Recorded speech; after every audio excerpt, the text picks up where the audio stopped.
Calendria Rowland, what's up? What's up? Like, come on. What's Oh going on? my God. That's Kelly how you Rowland's in greet the me, building. Kenny. Calendria. By the way, everybody's been so infatuated, I guess, with I call it my multi-syllable name. Well, you know what? I've been in Houston for so many years. Yes. And I'm going to give you my quick story. Is Matthew and they had the store. They had the what was it? The hair salon. Yes. Headliners. Headliners. But on the bottom of Headliners, I had a store. Yes. So before we even start with all of this, so Matthew comes into the store one day. I was only like a rookie, second year in the league. And he goes, hey, I got this, my daughter and this girls group. Would you invest in it? And I was like, listen. I was like, look, I love music. I'm into music, but man, I don't know nothing about it. And then Destiny Child. Everyone was like, you could have been first investor. I was like, no, I would have been the first money that he messed up when he had our first deal and he didn't know what he was doing. And then he would have figured it out with me. But I could have been a first investor in Destiny Child. How you doing? Where are you? I am so good. I'm so good. This nice, chill Sunday today. Just happy to be with my guys, my husband and my son. And we're literally just going to be on the couch today, just watching whatever Titan wants to watch. I'm so grateful to see another day, for sure. Well, I'll tell you what, you got a lot of people that I'm looking at all of the things coming up. Hi, everybody. Thank you for having me, Kenny. Yeah. Well, come on. Clutch City.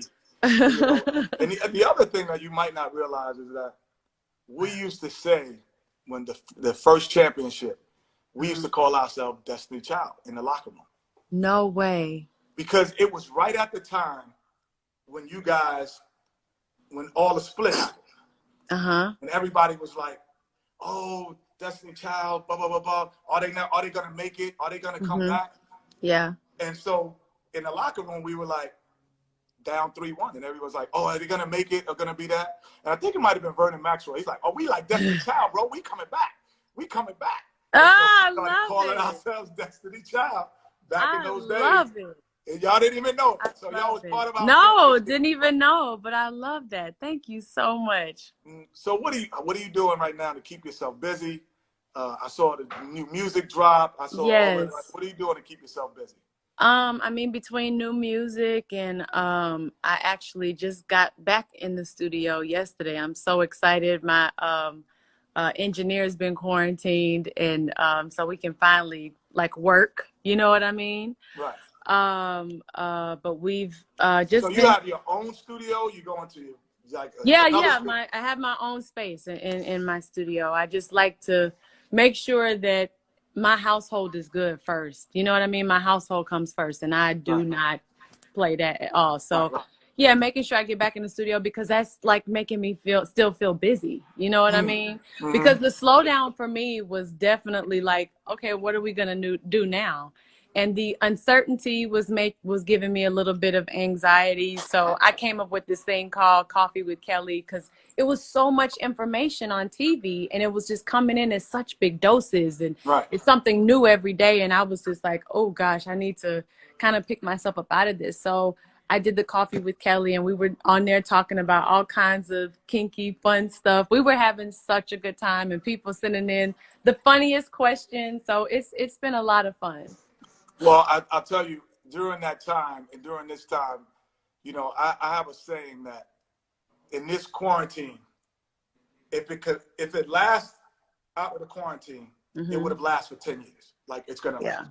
Yeah. And if you create it during this quarantine, it will last for 10 years. Yeah. But if it doesn't survive the quarantine, it wouldn't have survived the 10 years running. Yeah. Businesses, relationships, whatever it is. So this is the time. Well said. That's it's such a good dose of wisdom. That's true, Kenny. I just feel like it's just an important time for us, and we have an opportunity to really look at what we built. We can see that beautiful home that you built.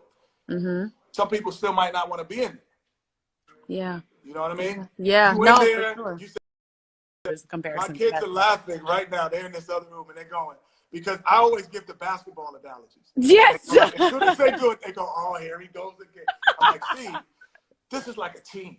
In this team, there's got to be a point guard. Somebody's got to lead the show. Doesn't mean that the guy rebounding is not as important as the guy shooting. Like, so I'm always giving those kind of analogies all through the house. By the way, growing up in Destiny's Child, we were basketball. It was all about basketball. How's that? Well, because it was like, okay, if B is like Michael Jordan, Kelly, you got to be there, right there to get her, like Pippen would, and you know what I mean. It was like that kind of thing. So we were always watching. He would let us have us watch basketball games. We would look at different plays, like, you know, the way this play is, this person is helping this person. That means that when such and such is going down, then you have to make sure that y'all have each other's back. Like, it was actually really good. I think it was really good for us. And I'll give you a really good analogy. I'll never forget somebody just brought this up in another interview, doing this Hot 97 Summer Jam. Right. We were all petrified to go out because people were booing us, like, boo, boo, boo. Well, this must have been early. No. This was like in the height of like Survivor and like, no, not Survivor. I'm sorry. No, it was like the beginning of the Writings on the Wall, and everything was like doing really, really well. And so next thing we knew, we're on the side of the stage and I'm looking at B and she looking at me and we looking at each other like, what is about to happen? There's this look that came upon her face like, we're about to kill this. And when I saw her look, I literally went and I was like, okay, I'm not going to let you go out there by yourself. Went right behind her and we went out there and performed in all of the booths. Okay. And that was one of the hardest moments of my life because it was so much adversity, like all around us. It was like, no, we don't want you here. Leave. Wow. And it was crazy, but it was very humbling. It was definitely a test of character. And I would say that it sharpened us for the better, and it was incredible. And that, by the way, that wasn't the last time we got. Well, I'm sorry I was booing that night. No, I wasn't there. It wasn't me. It wasn't me. No, but that's you basically just described being on the road as a home team. That you're playing against the home team. That's exactly what happened. Like you have to find something that makes them change their direction and their thought about you in that moment. Because I've also realized that most people that boo, they're really not booing at you. They're just in the crowd moment. Like if one person does it, it's like a mob effect and everybody's doing it. Because you know what was humbling for me the first time I went to a professional basketball game as a viewer? I had never gone growing up. We didn't have enough money to go to a New York Knicks game. So I went as a pro for the first. I was second year in the league. And I sat in the stands and I watched the Clippers play the Golden State Warriors. And I looked in the stands and I noticed how many people actually wasn't watching the game. Wait, what were they doing? On their phone? Don't you say on their phone, talking to each other, eating. I would say 20% of the people in the stands watch the game from start to finish. The other 80 are there for the spec. And it relaxed me. I said, oh, I don't have to perform for 25,000 anymore.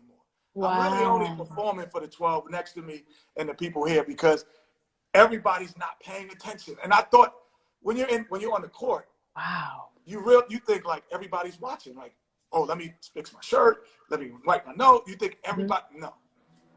Even when I've gone to y'all concerts, I'm not watching the whole time. I'm talking to my person, I go to the restroom, no one can do that. So I never thought that, and that really relaxed me as a performer and as a basketball player. Same thing. Wow. Yep.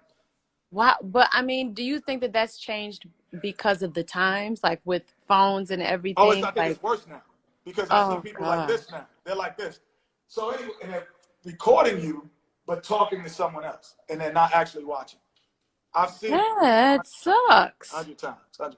But they'll go back and they'll go, but only about 20% of people actually there are really paying attention. That's my theory. But I have a challenge for you.